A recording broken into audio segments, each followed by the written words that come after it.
Hello, everyone. This is our project demo. This is our teams. Names are listed in order of email submission within the group. Our supervisor is Chris, and team member me, Joy, Qining, Xiangyu, Kino, Steven, and Tony. This is our project background and position. With globalization, the demand for multi-communication is growing. Traditional translation tools suffer from latency and low accuracy. We target international conference, remote education, and cross-border business using the latest AI speech recognition to break language barrier and improve meeting efficiency. This is our MVP features. Our main features include user registration and login, supporting email registration with plan for third-party login, meeting rooms suitable for small multi-meeting and single-speaker scenarios, real-time meeting translation for classrooms, tourism, and other use cases. This is our meeting room main function. Users join in meetings via shared links or QR codes. Once in, they can open their microphone to speak, switch languages, raise hands, or leave the meeting. The operation is simple and convenient. This is our dashboard page. Currently, the main function of the project has been implemented. Next, let Steven introduce the technical details and difficulties of the project in detail.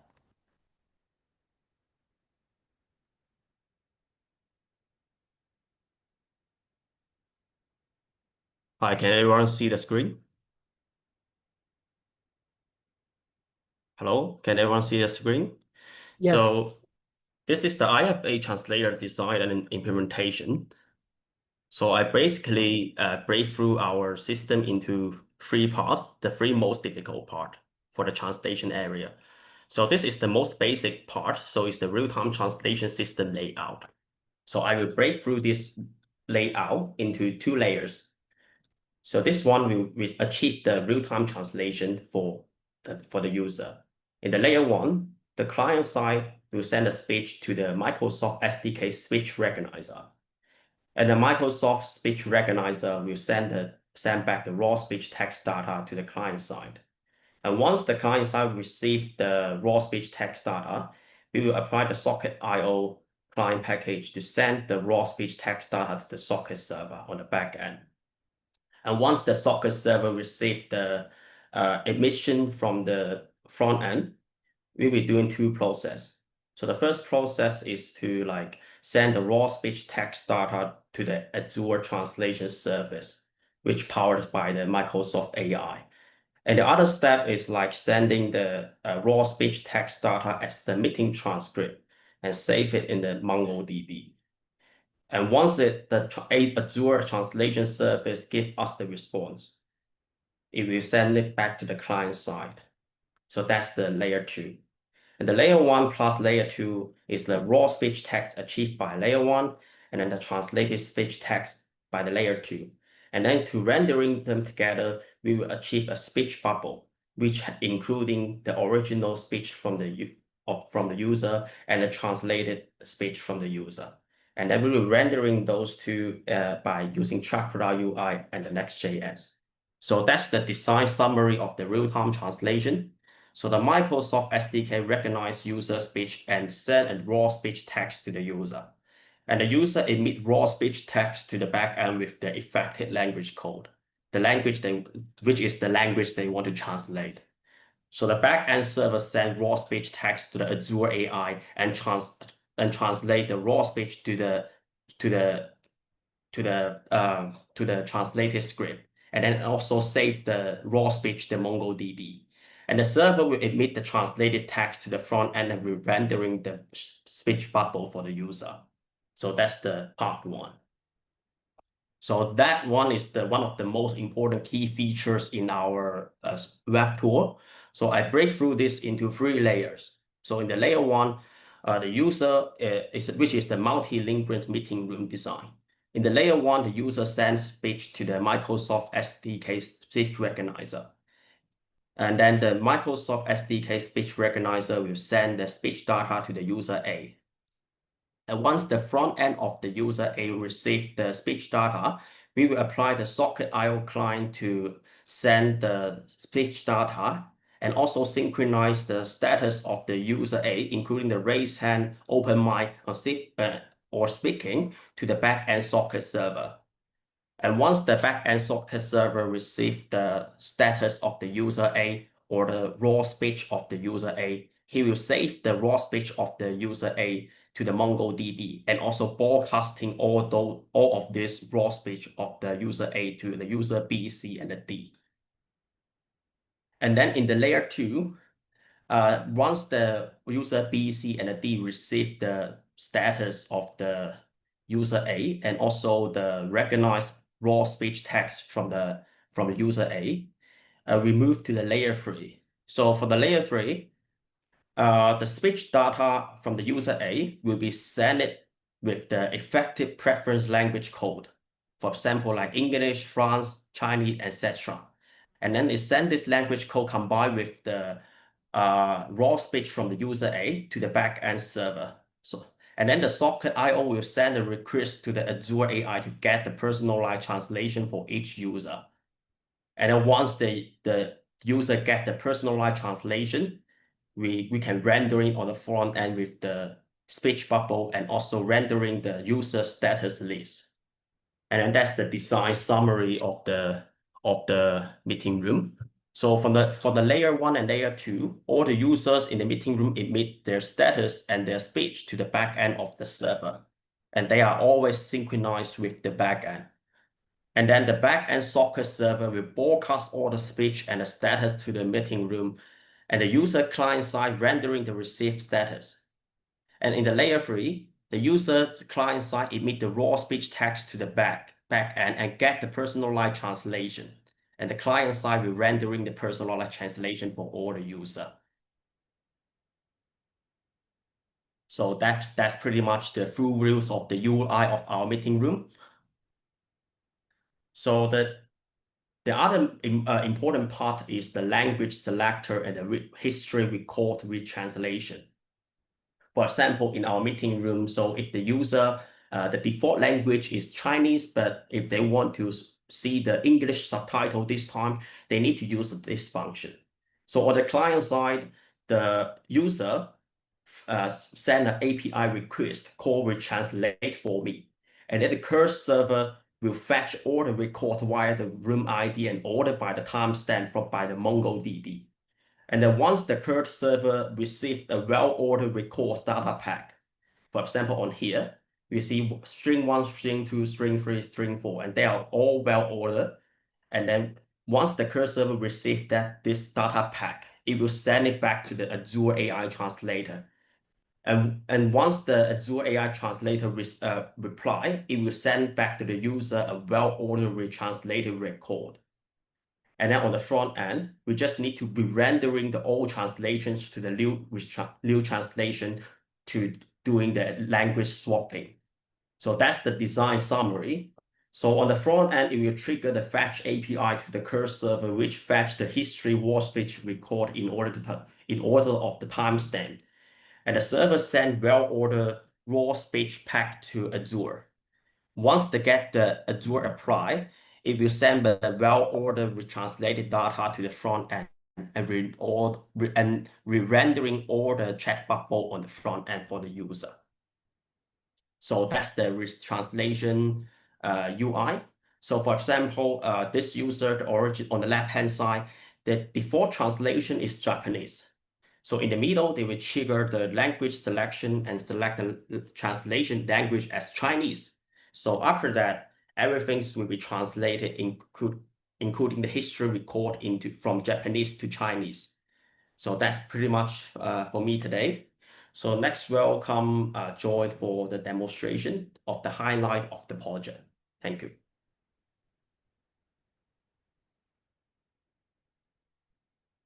Hi everyone. Now let's move on to the demo. So as a user, I can either log in with email and password or sign in with Google. Now I will show you the third-party sign-in.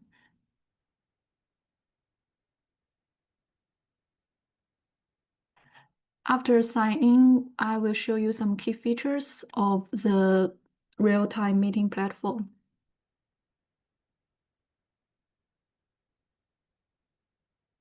Can you see my screen? Firstly, we log in and click the Start Meeting to enter new meeting room. Once inside, we can invite others by click the Share button. You will see this pop up by default. And if you click it, close it, and you can click the Share button, you will see it again. This gives us two ways to invite users, by scanning the QR code or by sharing a direct link. Now let's start with joining with QR code. You can either take a photo of the QR code or send a screenshot to another user. Now I just take a photo of the QR code. And the invited user will log in on their device.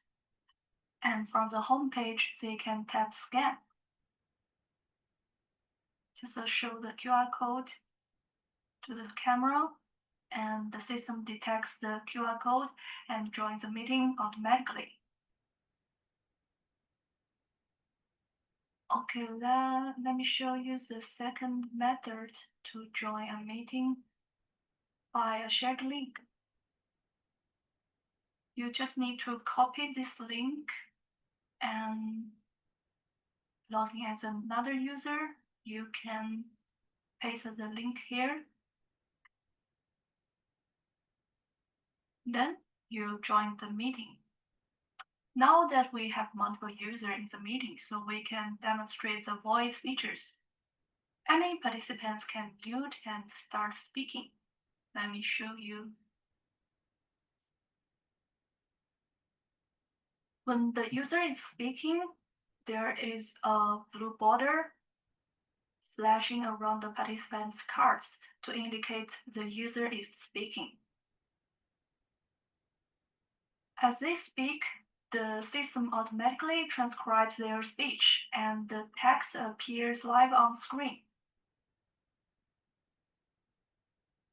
This transcription is also automatically translated into each user's preferred language based on their registration settings.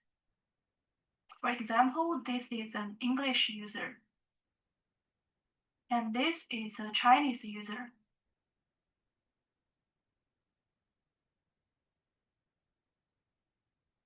Users can also change their display language during the meeting. For example, if we switch the interface into Japanese,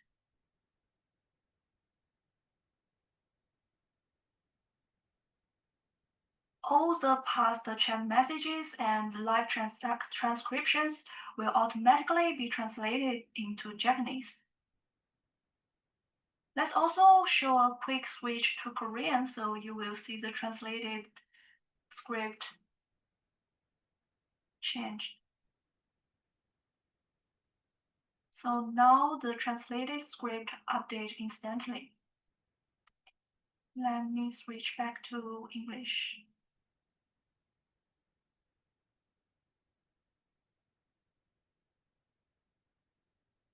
And mute this user.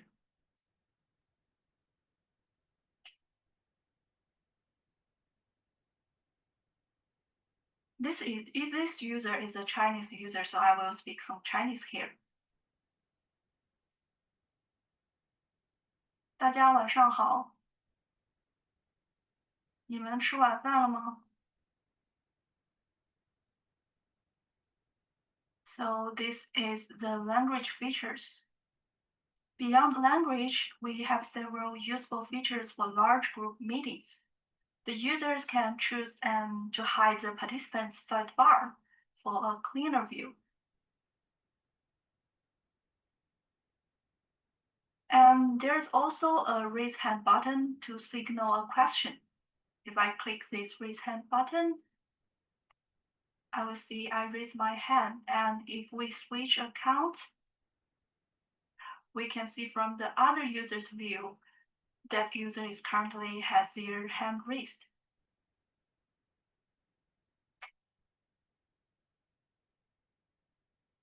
And if I raise hand in this user, I will see from this user's view as well. Okay, that's the features of our meeting platform.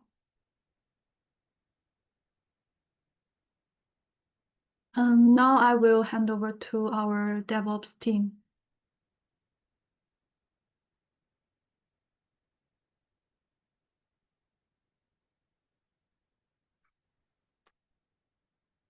Hi everyone, I'm David. Here's our DevOps team. Our supervisor is Zabriel. Our team includes Rocky, Ben, Mira, Jess, Sijia, and myself. Today I will give you a quick overview of the DevOps architecture of our project, focusing on how we deployed both the front end and back end on AWS. Our setup involved across 3 stages. I will introduce stage 1 and 2, and my teammate Mira will pick up from stage 3 and all the rest of the project. In stage 1, we used a simple setup. Static front-end content was stored on S3 and delivered through CloudFront. Dynamic content ran on an EC2 instance behind a load balancer. Route 53 handled domain names, and ACM enabled using HTTPS. The backend also ran on EC2 and connected to MongoDB Atlas. We used Jenkins to deploy new codes. This setup works during early development, but lacked automation and scalability. In stage 2, we moved both front-end and back-end to ECS Fargate. This removed the need to manage servers and made the system more stable and scalable. Fargate runs containerized service automatically. User requests go through Route 53 and CloudFront. Static content still comes from S3, while dynamic requests are routed through the Internet Gateway, then to ARB in the public subnet, and finally into Fargate tasks in private subnets. The backend works the same way. Docker images are stored in ECR and pooling during deployment. A shared ARB route traffic and does healthy checks. Jenkins handles continuous deployment automatically from code push to service update. That wraps up stage 1 and 2. Now I will hand over to Mira. Thank you. Thank you, David. The next solution we looked into was EKS. EKS for Elastic Kubernetes Service. It's a fully managed service on AWS that makes it easier to run containerized applications using Kubernetes. One of the key benefits of EKS is that AWS takes care of the Kubernetes control plane for us. That means we don't need to worry about setting up or managing master nodes. It's all handled automatically. Compared to our previous architectures, EKS offers more flexibility. It gives us a consistent platform to run all our microservices, access to powerful add-ons, and the ability to build once and run anywhere.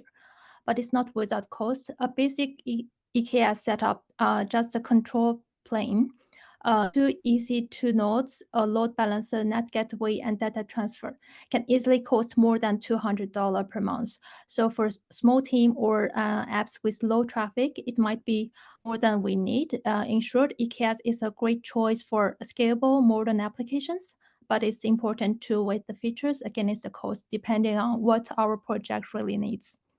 To manage the cost, we added a simple solution. We use AWS Lambda to automate the start and stop of our Jenkins EC2 instance. A scheduled CloudWatch event triggers the Lambda function to start the EC2 instance each morning and stop it at night when it's not in use. This setup has effectively minimized unnecessary EC2 runtime, achieving significant cost savings while maintaining CI/CD availability during working hours. We also need a way to see how everything was performing. For the monitoring part of the project, we focus on 4 key metrics: latency, traffic, errors, and saturations. These are based on the 4 golden signals, a framework which is widely used in SRE to monitor system health. Latency helps us understand how quickly the system responds. We measured it using the application load balancers, target response time. Traffic shows how much load the system is handling. We tracked request counts and network activity across our EC2 instance and load balancer. Errors let us know if things are failed. So we monitor both 400 and 500 errors codes to catch the client and server issues.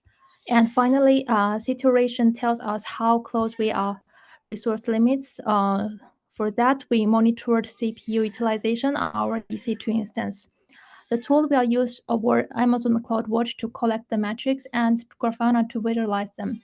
And here, the screenshot of our Prometheus dashboard in Grafana, where we are monitored real-time system metrics and health checks. This setup helps us identify the bottlenecks and monitor system usage and respond quickly to any unexpected issues. That's all from us today. Thank you for listening. We're happy to take any questions.